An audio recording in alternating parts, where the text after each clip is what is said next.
Hello everybody, and welcome to a video looking at Warriors games by Koei Tecmo.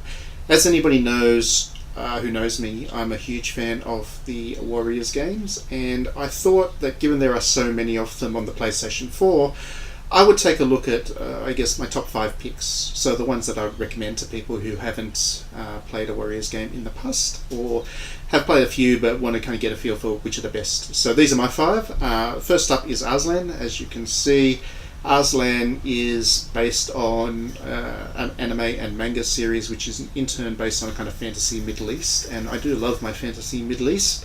This one's kind of set mostly in a Persia-like setting. It goes into a kind of fantasy Arabia as well at points, but for the most part it's characters that are quite clearly set on Persian, based on Persian heroes and stories back in the day. I wish the book was in English. The books, sorry, there's lots of them, but they're not, so we kind of have to deal with the anime, manga and game.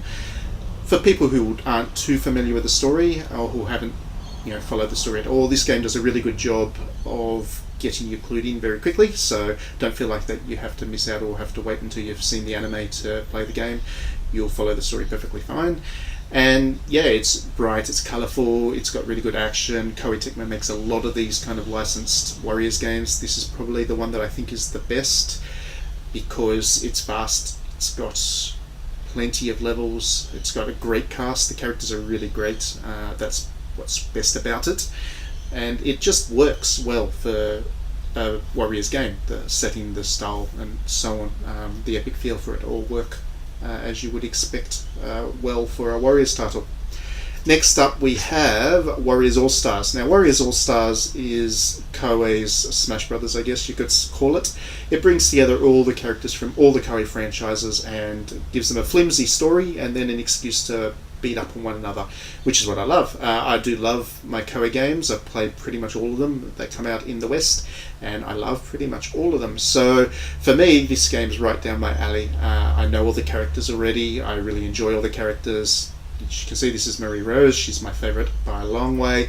But it's got William from Neo. It's got Samurai Warriors characters, it's got Dynasty Warriors characters, it's got Deception, it's got characters from Japan only releases as well, which I now wish I could play as a result of this game. So yeah, the action's fast and furious. There are a lot of different ways to beat up enemies, so many different ways to beat up enemies. The number of different attack commands that each character has, and the different fighting styles that each character has is really good stuff. It's doesn't try to innovate within the Warriors formula itself. It's mostly happy to be a very traditional Warriors game, I guess, but obviously that's what people want. It's it's a popular franchise for a reason, and this is a kind of a love letter to people that love that franchise, as well as the characters from the various other Koei games. So yeah, I don't know how successful this game was, unfortunately. I hope it was successful enough to warrant a sequel. I think there's plenty of potential there for a lot more to be done with it yet, and in the meantime I'll just keep enjoying this one. I think it's really great. I think it's plays so well that it's hard to not have a good time with it. So yes, if you know anything about Koei games, add this one to your list, I think.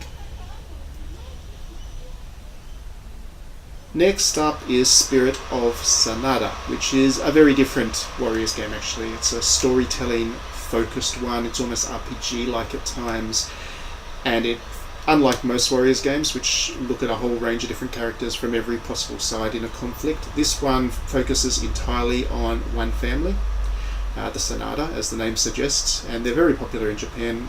There's unlimited books made about them. There's so many different films, TV shows. They're always in the Japanese mindset when you talk about the Sengoku period.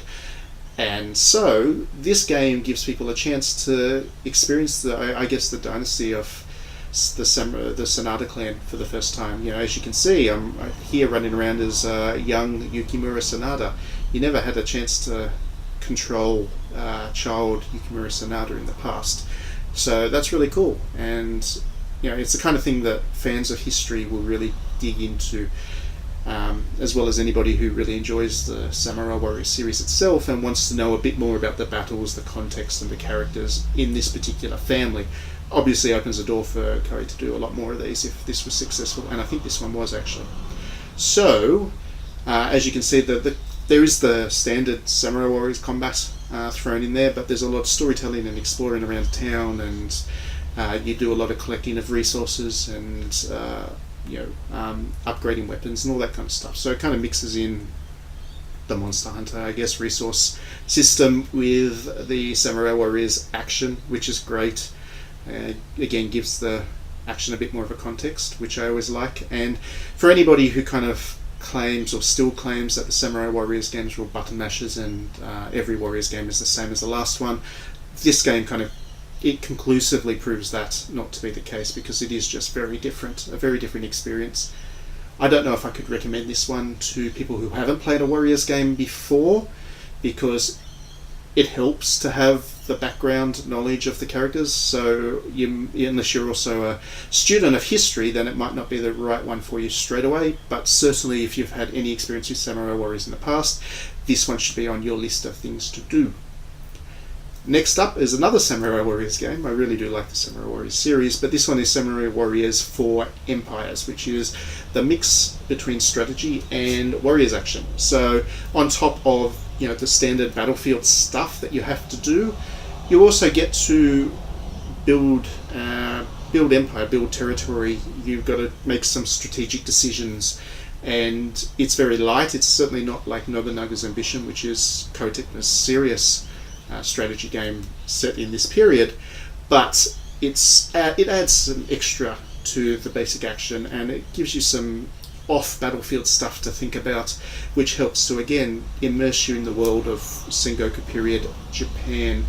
And as you can see here, I'm building up my castle. I'm making decisions about which generals control which parts of my empire, be that military development or personnel, and the decisions I make will affect the resources I have when I decide to attack an enemy, or the development of my town.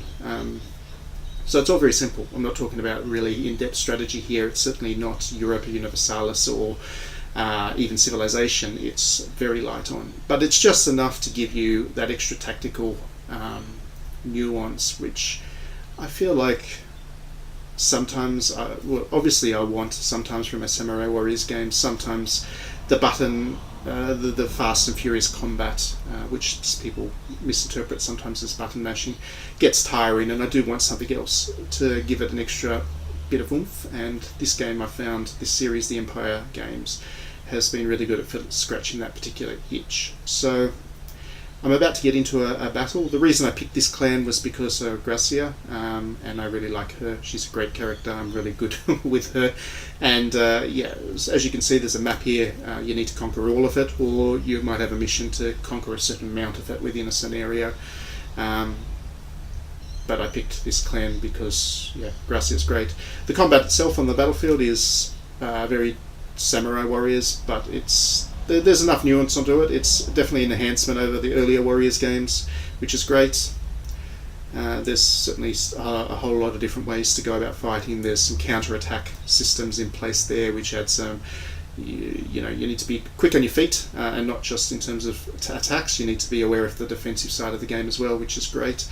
And there's plenty of strategic decisions you can make while you're on the battlefield. You can control a number of different characters. Every leader in your army you can actually command around the map, so you can't just pay attention to what you're doing. You need to be aware of what's happening on all corners of the map, as you can see, and slowly work your way through to conquer it all, which is great.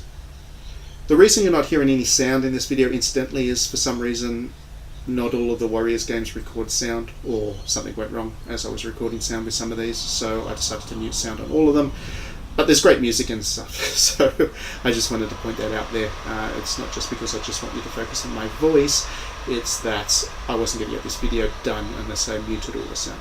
My last up is Warriors Orochi 3. This is an older game. It's kind of a precursor to Warriors All-Stars in that it does take characters from a whole bunch of different Koei franchises and mashes them together into a story. where Warriors All Stars is kind of focused across all of Koei Tecmo's franchises. This one is more focused on just Samurai Warriors and Dynasty Warriors. The majority of the characters are from those two series, but there are characters drawn from other franchises as well. For instance, what you're seeing there in front of you is Joan of Arc. I'm in control of Joan of Arc. She's from the Bladestorm series. Achilles from Warriors Legends of Troy, if you remember that one, is also in there. This PlayStation 4 version has an Atelier character. There's a couple of Dead or Alive characters. No Murray Rose, unfortunately. She wasn't around when this game was originally developed. But yeah, it's not quite as varied as Warriors All Stars, but it's, like I said, a precursor. So it does its job. And it's actually one of my most played Warriors games of all time. I have it on PlayStation 3, I have it on Wii U, I have it on PS4. There's a version that's just been released in Japan on the Nintendo Switch, and if that comes out in English, I'll get it again, because it doesn't matter how many times I play this, I just don't get sick of it. I really enjoy the action, which is fast and furious. It's old school Dynasty Warriors, so it will feel more like button mashing, I guess, to some people, but to me it still feels really good, and it's fast, it's furious, and the levels are really well designed, so the action flows really well through them, and the number of characters there's like 80 characters or something in this one, and while they don't play as differently as one another as the Warriors characters do in later games, you still end up with your favourites. So for me, in this one, I'm playing through with Takibana from Samurai Warriors 4, also Kunaichi from Samurai Warriors 4 or Samurai Warriors series, and Joan of Arc, who you saw beforehand. You take 3 into battle, you swap between them at will. It's all very fluid. It's visceral kind of combat, and while as you can see, it's not as pretty and not as well manufactured as later Warriors games, there's a lot of fun to have with this one. And the reason it's on my list of top 5 Warriors games is because I've just played it so much. I must have played hundreds of hours into this one, playing it through each time on each different platform. I just never seem to get sick of it, and that is obviously a sign of a game that I've genuinely enjoyed. So yeah, it was this HD port, I guess, to the PlayStation 4 was one of the first Warriors games released on PS4, so you have to go in with expectations that it's not going to look as good as maybe Sanada or Warriors All Stars that you saw before, or play as well, but there's a lot there to really enjoy, and that's why I'd recommend it to even new players. You don't need to know all the characters in this one to enjoy them, and yeah, it's good, simple, clean, entertaining action. So for pure Warriors action, I'll recommend this one as well. So yeah, that's my list of top 5 Warriors games. I hope you enjoyed the video. Thanks for watching, and I'll see you at the next one. Thanks very much.